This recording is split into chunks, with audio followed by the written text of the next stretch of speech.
Para los convencidos, los amigos, los disconformes, los cercanos, los simpatizantes, los que creen, los que la comparten y por sobre todo para los hombres que la viven.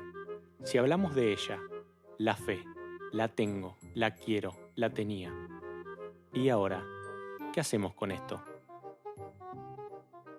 La idea de ser expertos en nosotros mismos deriva de la condición que nos pide el Señor de tener dominio propio. Y la idea de dominar algo no es simplemente sujetar, que a veces pensamos que es simplemente sujetar, no tener el control de nuestro ser, sino la de, por ejemplo, el experto, que por ejemplo decimos es un experto en pintura, ¿sí? ¿Por qué es experto en pintura? Porque domina el arte de la pintura, es experto en alguna cuestión en particular, porque domina justamente el arte de esa cuestión en particular, que puede ser cualquiera. Es una palabra muy amplia. Es una palabra muy amplia, pero implica el ser experto, el dominar, ser experto y ser experto, conocer a fondo una cuestión, Un tema, una persona, un arte, ¿sí? Una técnica. A esto le agregamos la complejidad que la frase termina en nosotros mismos. Exactamente. Si pudiéramos definir la vida humana en algún libro o manual para estudiarlo, tendríamos que conocerlo Bueno, el problema de punta es, a punta. A esto se ha dedicado el hombre y la ciencia muchísimo tiempo, ¿no? Desde conocer cómo funciona la naturaleza física, ¿sí? Del hombre, y también cómo funciona su mente, cómo funciona su psiquis, ya sea individual y colectivamente. Es materia de estudio permanente. Y con el tiempo se ha avanzado muchísimo, pero también con el tiempo el hombre ha evolucionado en su forma de comportarse, ha ido cambiando sus hábitos y sus cosas, así que no le ha hecho a la ciencia un trabajo nada fácil. Pero esto es tratar de descubrir algo que nosotros no hicimos, no fabricamos, no diseñamos. Lo mejor sería poder preguntarle al diseñador del hombre cómo es que nos concibió y que nos cuente para allanarnos el camino, ya que él nos está pidiendo esto de ser expertos, que nos allane el camino. Y para arrancar, siempre hay que ir por el comienzo, dicen, ¿no? Uh-huh. ¿Qué mejor comienzo que ir al primer capítulo de la Biblia y tratar de ver si está la respuesta ahí? Sí, yo voy a ir un poquito más atrás. Al índice. Al índice, sí, a la tapa. Mi maestra me decía que la Biblia es inspirada de tapa a tapa, hasta los mapas me hablan, dice. No, 1 Corintios, capítulo 13. Dice Pablo, en parte conocemos y en parte profetizamos.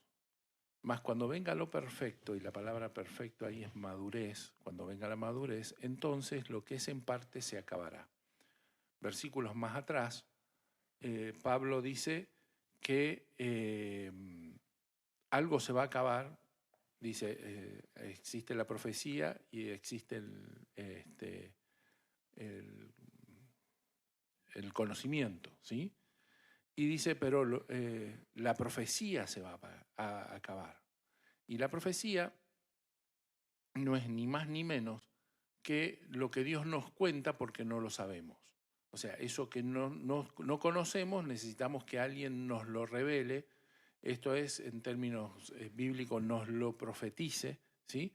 Dice, en parte conocemos y en parte profetizamos. Pero una de estas partes, y habla del amor y habla de la profecía, dice, el amor nunca deja de ser, pero la profecía se va a acabar. ¿Cuándo se va a acabar?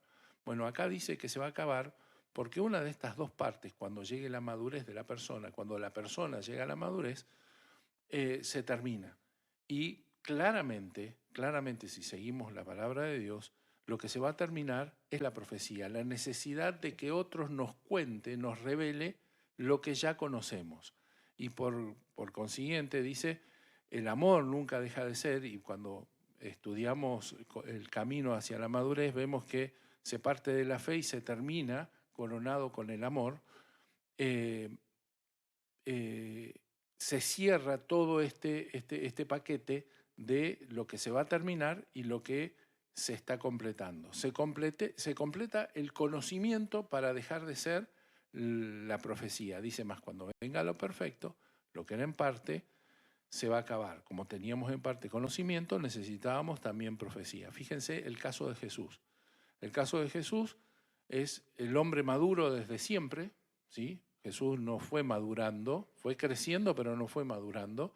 Él fue maduro y tenía un conocimiento pleno de Dios y de sí mismo. Y fíjense que nunca apareció un profeta para decirle algo de parte de Dios. Nunca vino un profeta a decirle, mira, dice tu papá. No necesita de un tercero para decir algo que no él puede... necesitaba, ¿por qué? Tenía conexión directa y tenía conocimiento pleno, ¿sí? Bueno, y termino con el pasaje.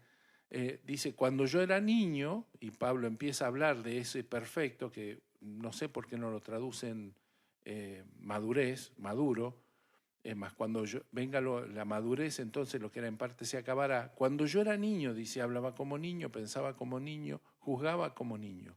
Mas cuando ya fui hombre, dejé lo que era de niño, maduré. Ahora vemos por espejo oscuramente, más entonces, el entonces es cuando venga la madurez, veremos cara a cara a Dios. Ahora conozco en parte, pero entonces conoceré como fui conocido. Dos cosas sobre esto. ¿Cuál es el tiempo que está hablando? El tiempo de la madurez. Ese tiempo de la madurez, ¿cuándo se va a dar? ¿Cuando allá se pase lista, más allá del sol? ¿Cuando el Señor nos venga a buscar después de la segunda venida? ¿O está hablando de aquí y ahora? Cuando pase todo eso, que el Señor nos venga a buscar y estemos en la Nueva Jerusalén y toda la promesa que tenemos. ya no va a haber tiempo para eso.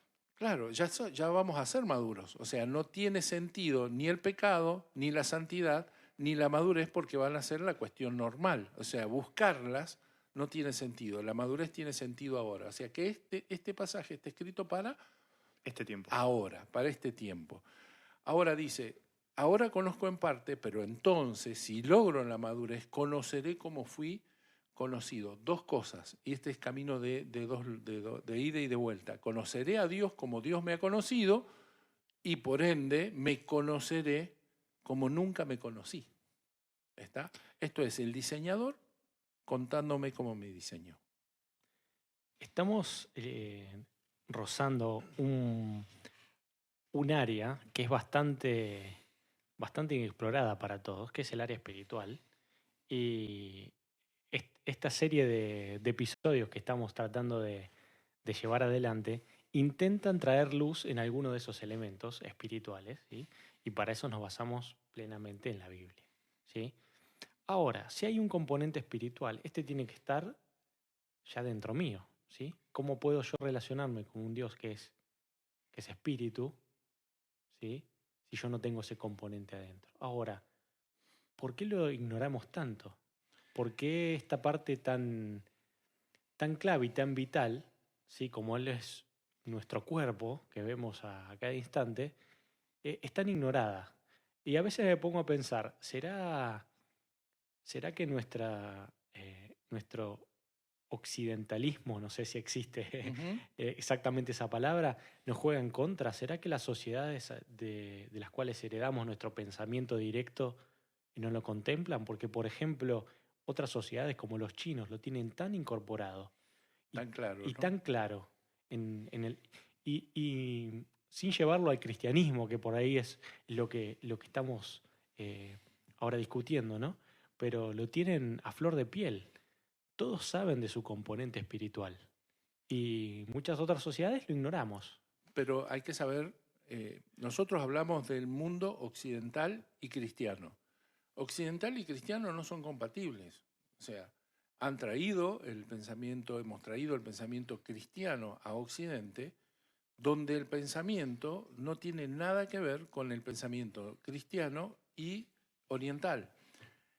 La Biblia y el pensamiento cristiano son netamente orientales, no son occidentales. Por eso el oriental lo entiende más fácil. Vos le predicás a un chino y el chino te dice, ya muchas de estas cosas ya lo entendía, simplemente le pones las cosas en su lugar, pero no necesita enterarse de qué es el cuerpo, qué es el alma, qué es el espíritu, y todo esto porque lo tiene totalmente... Su cultura ya la tiene Podríamos decir que esto es incorporado. un chino. Claro, esto es un chino, esto es chino básico para nosotros, ¿sí? Vamos a intentar hablar un poco de chino, mandarín, ¿sí? Y Y nuestra cultura, que deviene de los griegos, es dualista, es cuerpo y alma. Y esto se ve lamentablemente en la teología de entrecasa que recibimos muchas veces, donde se confunde alma y espíritu como si fueran la misma cosa, y el cuerpo no lo podemos confundir porque lo vemos de otra manera, porque nos es demasiado obvio, ¿sí? Pero se confunde y esto trae muchos problemas. casi que nos estamos adelantando, ¿sí? Y dijimos que íbamos a arrancar por el comienzo, ¿sí? ¿Qué más comienzo decíamos que Génesis? Y ir al capítulo 2, versículo 7, que dice, entonces Jehová Dios formó al hombre del polvo de la tierra y sopló en su nariz aliento de vida y fue el hombre un ser viviente. Algo que hacemos mucho aquí es ir a la fuente y tratar de recuperar del original, del hebreo, las palabras precisas que fueron utilizadas. Y si reemplazamos aquí algunas de ellas, ¿sí? Por ejemplo, tierra o aliento o ser, nos encontramos con tres palabras que surgen del fondo, ¿sí? Muy características. Tierra por cuerpo, aliento por espíritu y ser por alma. Y empiezan a florecer tres elementos elementales, si los hay, más elementales que esos para formar lo que somos, no hay. Cuerpo, alma y espíritu. ¿Sí? Incluso aunque lo neguemos o no lo entendamos, no dejamos de tenerlo. No por el hecho de no conocer estos tres elementos no significa que no los tenemos. El caso más, o la figura más clara es lo que pasa con un auto y la mayoría de los conductores. La mayoría de los conductores simplemente le echan nafta, arrancan y andan. Y no tienen idea de cómo funciona por dentro todo el mecanismo que hay, cada vez más complejo, ¿sí? Eso no quita de que la complejidad del vehículo siga funcionando, más allá de que yo conozca o no conozca cómo funciona, ¿sí? Cada vez nos gusta leer menos los manuales que vienen con los Sí. autos. Pero quien lee el manual tiene una ventaja sobre el Seguro. Porque seguramente cuando se rompa aquel fusible sepa dónde ir a cambiarlo. No, y la otra que lo aprovecha mejor al auto, no solo aprovecha mejor el auto, sino que lo hace funcionar en las condiciones más adecuadas, el auto rinde mejor, dura más, gasta menos, bueno, todo lo que los consejos de mantenimiento y todo eso no están de gusto, están para que el auto funcione plenamente. Podríamos decir que el auto se comporte maduramente. Como fue diseñado. Como fue diseñado. Aquí dice que Jehová formó al hombre del polvo de la tierra y decíamos que ahí metemos al cuerpo, a pesar de que la palabra cuerpo no esté ahí. Pero estamos hablando de que nuestro cuerpo no está hecho de un material mágico, un material extraordinario de absolutamente nada. Uno toma un puñado de tierra y le pone agua y tiene seguramente todos los componentes que tenemos en el cuerpo. Por eso dice que tomó del polvo de la tierra y formó el cuerpo, con todos los elementos que necesitamos: carbono, agua en 98%, 95%, carbono, hierro, absolutamente todos los elementos, hasta los elementos más extraños como cromo, como níquel, ¿sí? Estamos teniendo dentro de nuestro cuerpo. Algunos nos envenenan, no vamos a encontrar mercurio en nuestro cuerpo, pero podría verlo y hacernos sentir mal. Lo que estoy diciendo es que litio, ¿sí? Muchos de estos elementos extraños están dentro de nuestro organismo. Ahora tomó Dios del polvo de la tierra y hizo un cuerpo. Yo digo que el hombre está evolucionando, avanzando en la tecnología de manera tal de que hasta es posible que en un momento pueda tomar átomo por átomo y armar un cuerpo. De hecho, ya se imprimen con células madres órganos para reemplazar. Ahora, si el hombre fuese capaz de poner en una impresora tridimensional, ¿sí?, y armar átomo por átomo un cuerpo, ¿qué es lo que tendría? Un recipiente. Sí, un recipiente que nosotros llamamos más feo que un recipiente.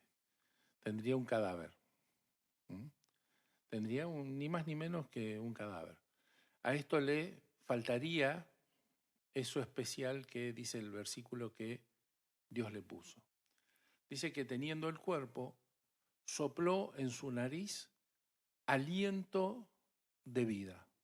Y la palabra soplar y aliento son las palabras que se usan para decir espíritu. Cuando se habla de espíritu, tanto en griego como en hebreo, se usa la palabra soplar, se usa la palabra aliento, se usa la palabra viento. La palabra espíritu significa eso. Dice que sopló un espíritu de vida en el cuerpo. Y cuando se juntaron, de la conjunción, de la unión del cuerpo y del espíritu, surgió, dice, un alma viviente. Ahí la palabra ser es literalmente la palabra alma. Fue el hombre entonces un alma viviente.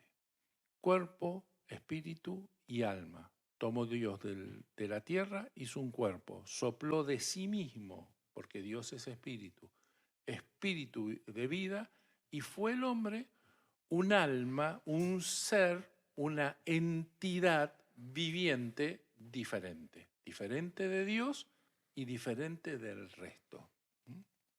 Ahora, lo que queda por ver es cómo funcionan esas tres partes, de qué se tratan y cómo interaccionan entre ellas para poder manejarlas y ver si en alguna medida nos transformamos en un experto en nosotros mismos. Conociendo el diseño, ¿sí?, con el cual estamos formados, para poder adquirir el conocimiento que nos falta para poder hacer funcionar esas partes que ya están latentes. Y adquirir el control total de nosotros. ¿Sí? A mí me gusta hablar de cuerpo, alma y espíritu como tres componentes básicos del hombre, asemejándolos a los colores, antes de poder ver las funciones. Sabemos quienes hemos trabajado con colores, los que trabajan en una computadora, alguna vez han pintado algún diseño y así funcionan nuestras pantallas, todos los colores se pueden formar a partir de los tres colores primarios, que son el magenta, el cian y el amarillo. Si pudiéramos asemejar o darle un color a cada parte de nuestro cuerpo, diríamos que la conjunción de los tres determinaría o terminaría en la fusión de ellos en un nuevo color.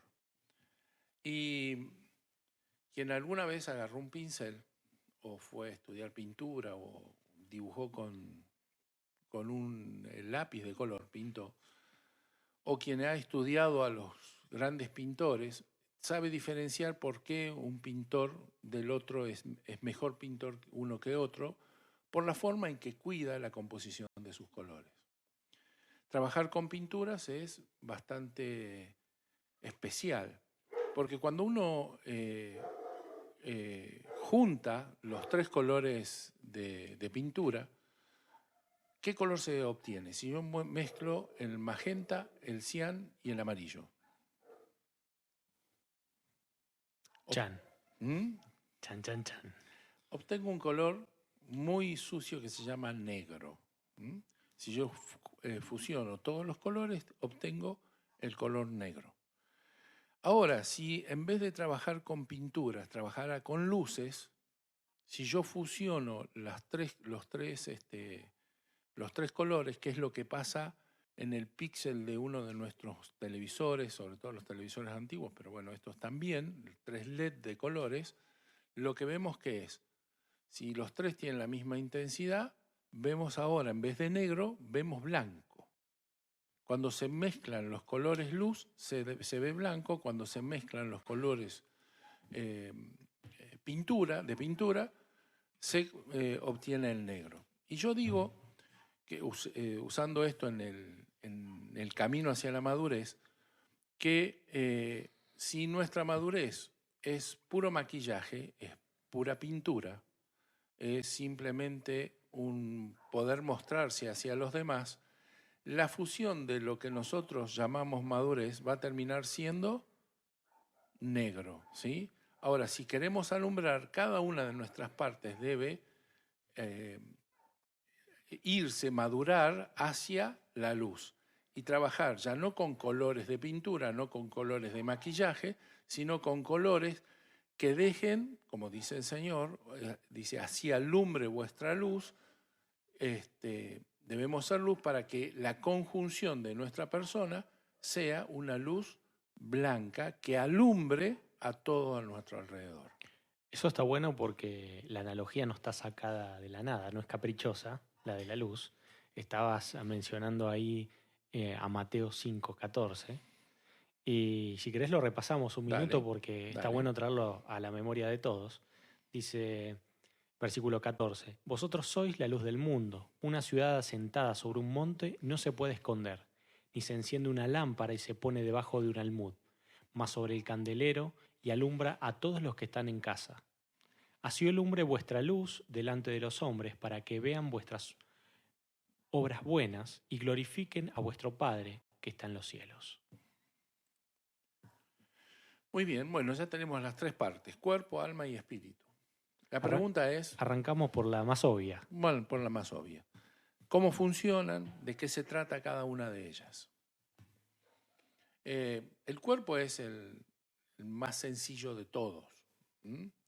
¿Por qué? Porque es el más obvio para nosotros. El más fácil de reconocer. El más fácil de reconocer.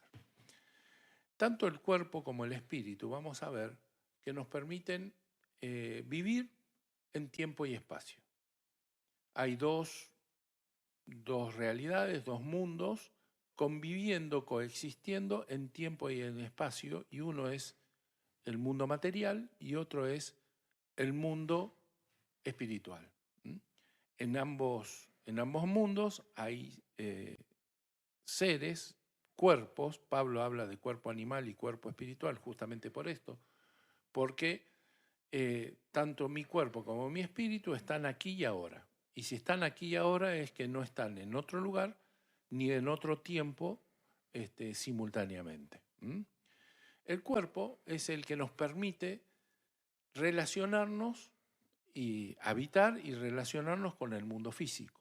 Es el que da nuestra presencia en el mundo físico y que nos permite relacionarnos. ¿Relacionarnos a través de qué? A través de nuestros sentidos. A través de los sentidos. Los sentidos que son en nosotros, ¿cuántos? 5 sentidos. 5 sentidos. Tipo, repasamos como en la primaria. Como en la primaria. A ver. La vista, el olfato, el tacto, el oído y el gusto. Con estos 5... hay quienes usan algunos de esos más que otros. Sí, el gusto, por ejemplo. Que usamos algunos. Sí. Me incluyo. Y hay algunos que no tienen alguno. Sí, por ejemplo, le falta oído. Muy bien, o el olfato. Pues la realidad es que el hombre fue dotado con estos 5 sentidos y parece que le alcanza bastante bien para relacionarse, censar el mundo físico, el mundo material y poder moverse en él. Pero podrían no ser todos. Sabemos que Los animales han desarrollado o tienen otros sentidos, como por ejemplo el sentido para poder captar campos eléctricos o campos magnéticos y orientarse de formas que para nosotros son inimaginables. Otros que manejan el sonar, bueno, podría ponerse dentro del oído, pero manejan el sonar como una forma de orientarse, de manejarse. Los sentidos sumamente desarrollados. Sí. Visiones. Por ejemplo, las hormigas no tienen ojos. Y sin embargo parece que se movieran, vos le ponés un dedo adelante de su camino y no te tocan, lo esquivan como si lo estuvieran viendo. Evidentemente ellos... O las aves que tienen visión súper desarrollada, sí, que pueden ver pero sí, cosas pequeñas sobre la Tierra. Siguen siendo los mismos que nosotros, pero desarrollados en forma distinta. Bueno, con estos 5 sentidos, mi persona, cada uno de nosotros, recibe, sensa, va detectando, no quiero usar la palabra viendo simplemente porque parece que ver se ve solo con los ojos, pero eso es lo que quería decir con las hormigas, no solo se ve con los ojos, los 5 sentidos. Y luego están las sensaciones. ¿Qué son las sensaciones? ¿Qué me marcan las sensaciones en el cuerpo? ¿Qué me dicen del cuerpo? Me dicen cómo se siente, cuál es su estado. El estado del cuerpo yo lo recibo en mi ser a través de las sensaciones. Sensaciones que pueden ser placenteras o pueden ser displacenteras. Placenteras como la saciedad de algún tipo, como pueden ser las cosquillas, como puede ser el descanso, y displacentera todo lo contrario, ¿sí? El dolor, el cansancio, la necesidad de algún tipo que se manifiesta en mi cuerpo de alguna forma, ¿sí? Tiene que ver con las sensaciones. Y ahí tengo entonces el cuerpo. La siguiente parte de componente de nuestro ser es más complejo y es el espíritu. El espíritu, lo decía recién, es como el cuerpo, también viviendo en tiempo y en espacio. Mi espíritu está aquí y ahora conmigo. No está en otro lugar ni vive en otro tiempo. Y en principio no se separa de mi cuerpo durante mi vida. Para entender el espíritu, debemos entender el mundo espiritual, y para entender el mundo espiritual y mi espíritu, tal vez debiéramos enfocarnos en las funciones del espíritu. Las funciones del espíritu están basadas en mi relación con Dios. Vamos a hablar de un espíritu nacido de nuevo. No estamos hablando de un espíritu que no conoce a Dios, que no conoció a Cristo. Estamos hablando de un espíritu nacido de nuevo. Dice que Dios es espíritu y busca adoradores en espíritu y en verdad. ¿Por qué busca adoradores en espíritu y en verdad? Porque un espíritu se relaciona con otro espíritu justamente de esa manera, y la adoración es una característica, una función característica de mi espíritu. Todas las características que vamos a hablar ahora del espíritu tienen que ver o se engloban en la comunión de mi ser, de mi persona, con Dios. Esto involucra la adoración, involucra el trato con el Espíritu Santo y involucra la revelación que viene de parte de Dios. Aquí hay algo importante porque, digamos, estamos metidos en este gran balurdo de tratar de entender cómo estamos conformados, cuáles son las partes que tenemos que desarrollar, llegar a alcanzar la madurez. Y a veces nos olvidamos del objetivo principal de todo, que es acercarnos al Padre. Y no entender y no estar alineados con nuestra parte espiritual nos está haciendo errar del blanco.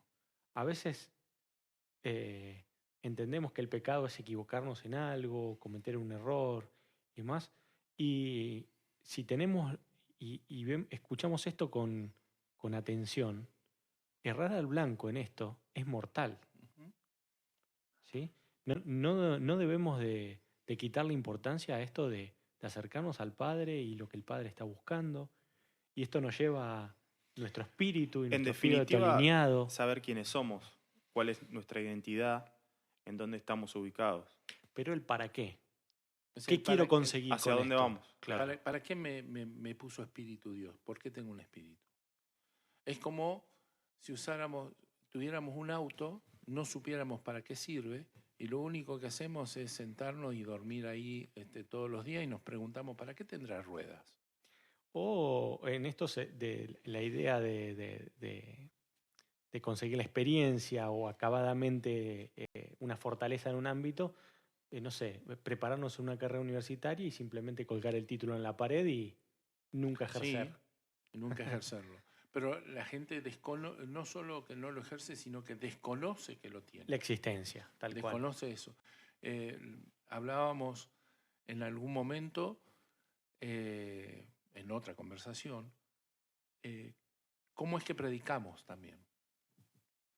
Y decíamos que muchos de nosotros, o muchas de nuestras congregaciones, cada vez que diseñan el salir a evangelizar, arman una campaña. Y yo nombro la campaña, pero no porque tenga algo en contra de las campañas. Pero armamos una campaña y salimos a promocionar la campaña. ¿De qué manera? Y salimos a promocionarla prometiendo un montón de cosas que en realidad no estamos seguros y no podemos asegurar a nadie de que Dios las vaya a cumplir o que Dios las quiera hacer. Como por ejemplo, prometemos sanidad, ¿sí? Prometemos prosperidad. Si usted tiene problemas, venga que Dios se lo va a resolver. Y la palabra no dice eso, ¿sí? Y la otra pregunta, o sea, ¿Dios puede sanar? Claro que puede sanar. La pregunta es si Dios sana a todos, ¿sí? Y la respuesta es que no. No siempre Dios sana, porque no siempre tiene la voluntad para sanar. A algunos lo sana y a otros le dice, bástate mi gracia, como le decía a Pablo, ¿sí? Y no todos viven con la misma prosperidad. Algunos se conforman y otros no se conforman, es otro problema. Pero Dios tiene sus razones o sus motivos y su voluntad para hacer o no hacer algunas cosas y no lo podemos obligar nosotros. En definitiva, se promete algo que depende de Dios y no depende de nosotros. Y no depende de nosotros. ¿Y por qué lo hacemos? Porque no sabemos cómo predicar el Evangelio.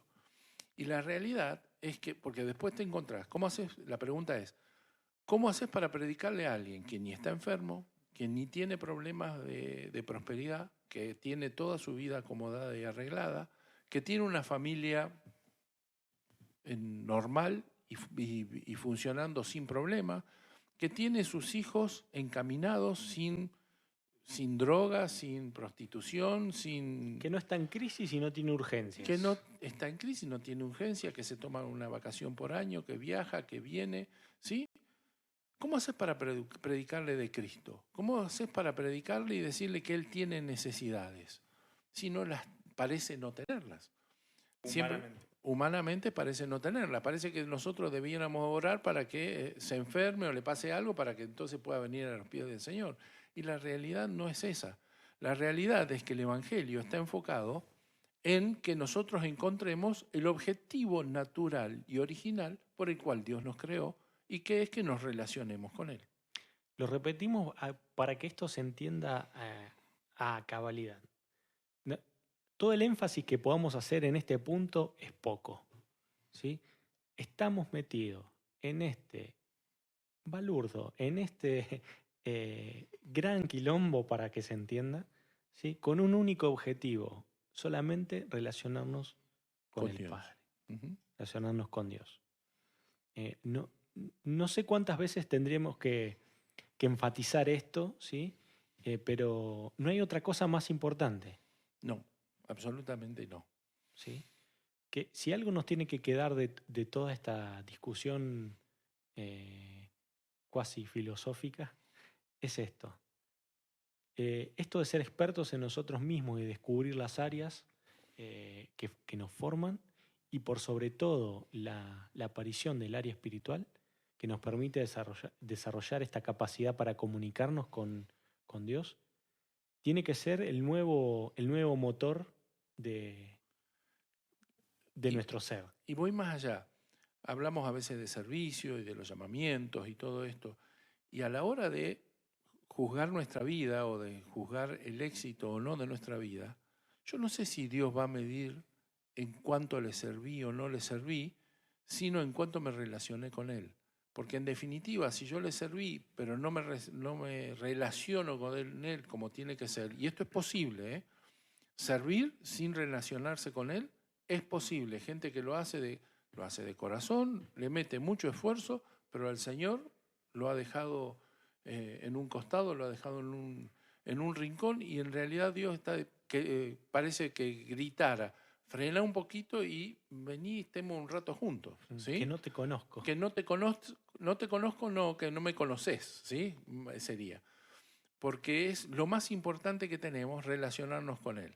Más allá de absolutamente todos los logros que podamos encontrar. Y para esto es que está nuestro espíritu. La comunión, ¿sí?, que involucra la adoración, el trato con el Espíritu Santo y la revelación, es lo que hacen posible mi relación con Dios. Decíamos recién que estoy hablando de un espíritu nacido de nuevo. ¿Por qué?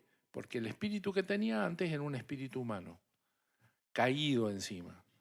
Ahora, si al venir el Señor y plantearme el plan de salvación, ¿sí?, como se lo plantea en Juan 3 a Nicodemo, no hubiese hecho el cambio de mi espíritu, esto no sería posible. ¿Por qué? Porque sería como hablarle a un perro. Imagínense ustedes hablando con su perro. Cuando ustedes hablan con el perro, yo tengo perro, no sé si los oyentes tienen perro, pero cada vez que yo le hablo a mi perro se pone recontra contento, mueve la cola, hace todas las gracias, ¿sí? Y más si estoy llegando. La pregunta es, ¿mi perro me está entendiendo? Yo puedo decirle en ese momento que le voy a dar de comer, que le traje la mejor comida y mi perro me mueve la cola. Y también puedo decirle: mira, dentro de un rato no sé qué voy a hacer contigo, así que te voy a tirar a la calle, y el perro me va a seguir moviendo la cola. ¿Por qué? Porque no me entiende. Entienden 2 o 3 palabras, sí, no sé cuántas, creo que son 50 palabras que puede entender un perro, pero la realidad es que yo no puedo entablar una conversación y menos filosofar con un perro. Si yo quiero hablar con alguien que me entienda y que entienda los conceptos que yo estoy manejando, debo buscar a alguien de mi misma naturaleza. Esto es, yo debiera buscar un hombre. Lo mismo le pasa a Dios. Cuando Dios quiere mostrarse para que les conozcamos como Él nos conoce, ¿qué pasa?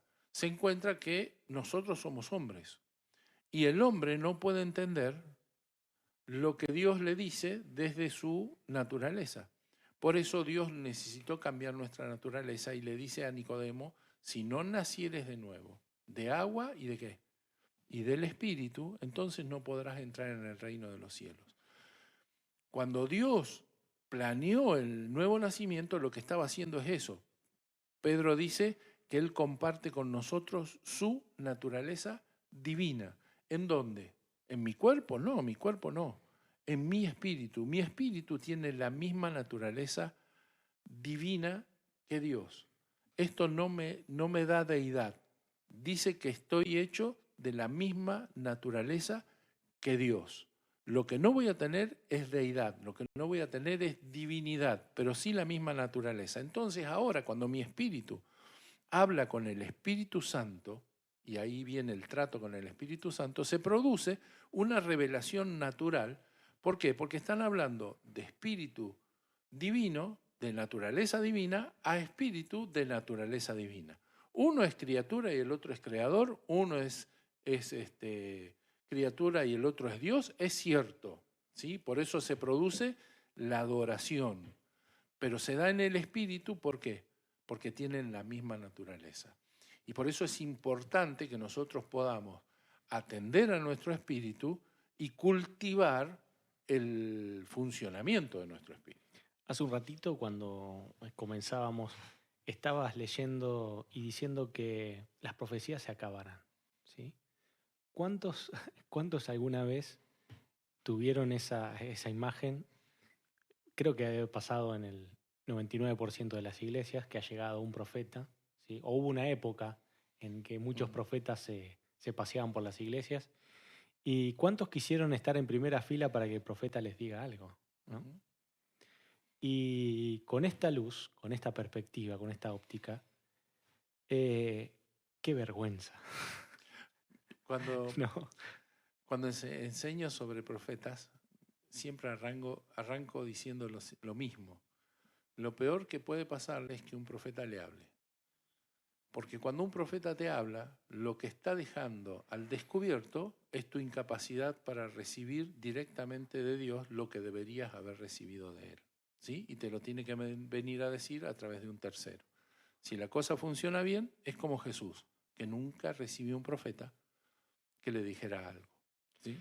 No, no estás escuchando mal, ¿eh? No es que por un momento nos trabamos y tuvimos un aneurisma. Las palabras que estás escuchando son así. No tenemos que buscar palabra de Dios en terceros. No.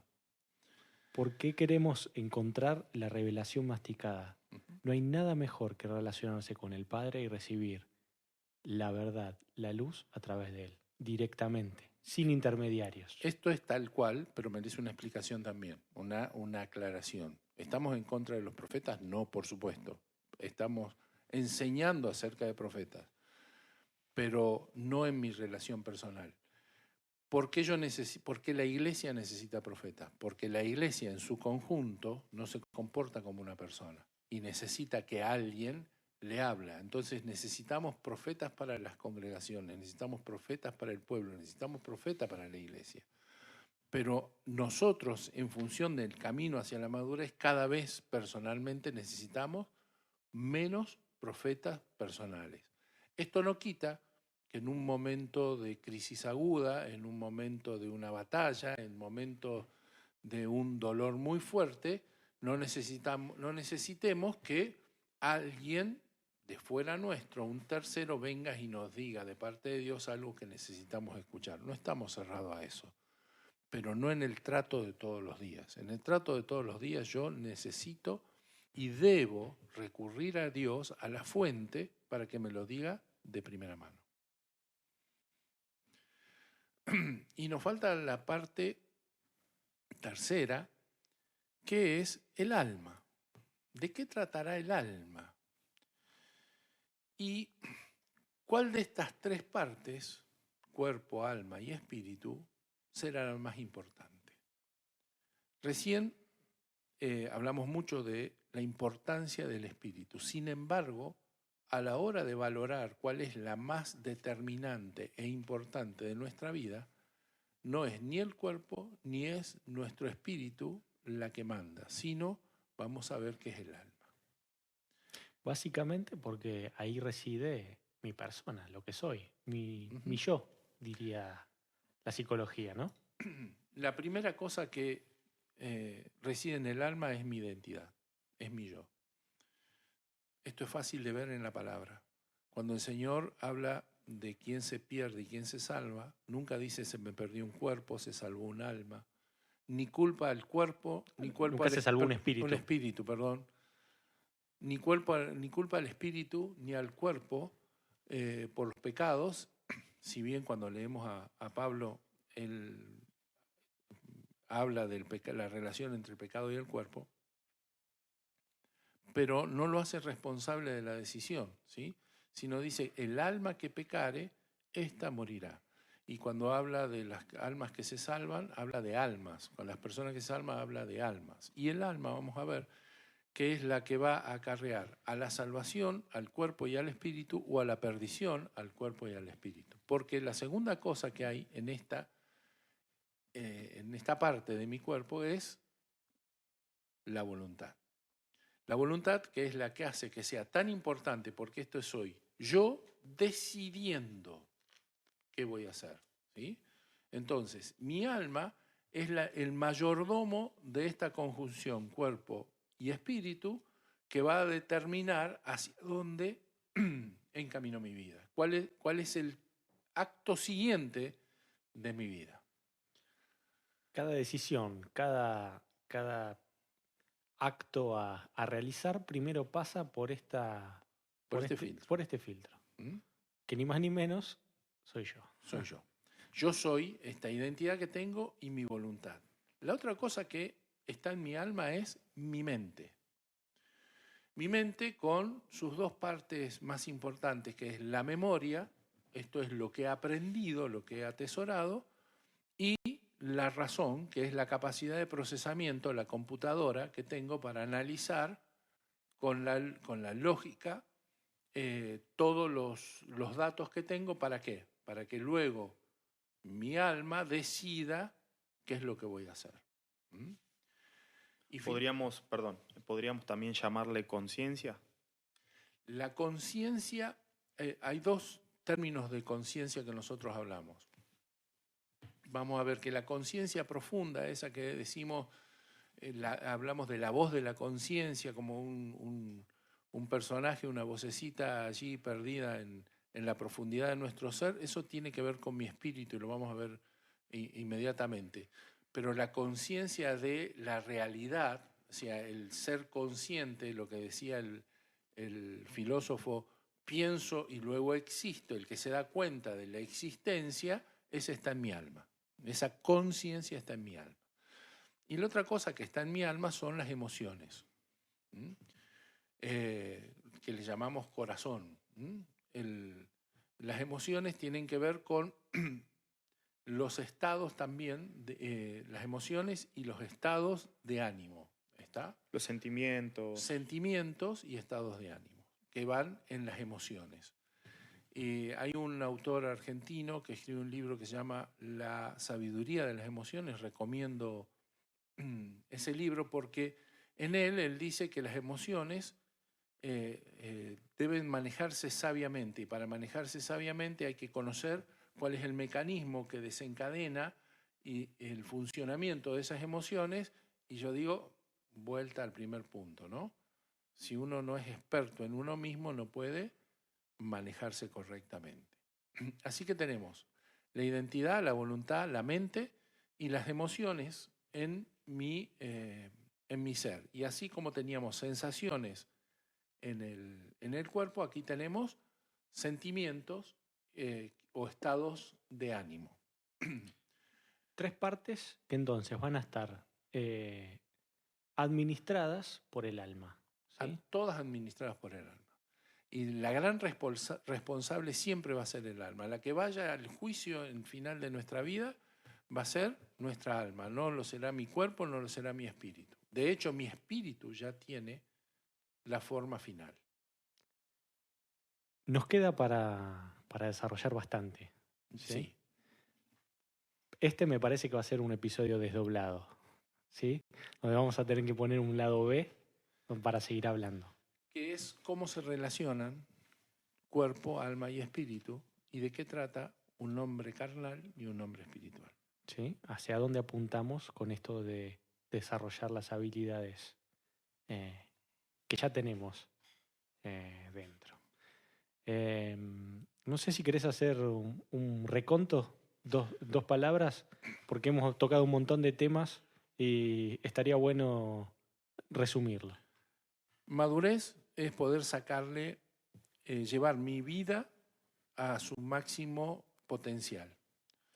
Para eso el Señor en el camino a la madurez me dice que debo transformarme, agregarle a mi fe, dominio propio, transformarme en un experto en mí mismo. Para transformarme en un experto en mí mismo, yo debo preguntarle al diseñador cómo me diseñó y para qué me diseñó así.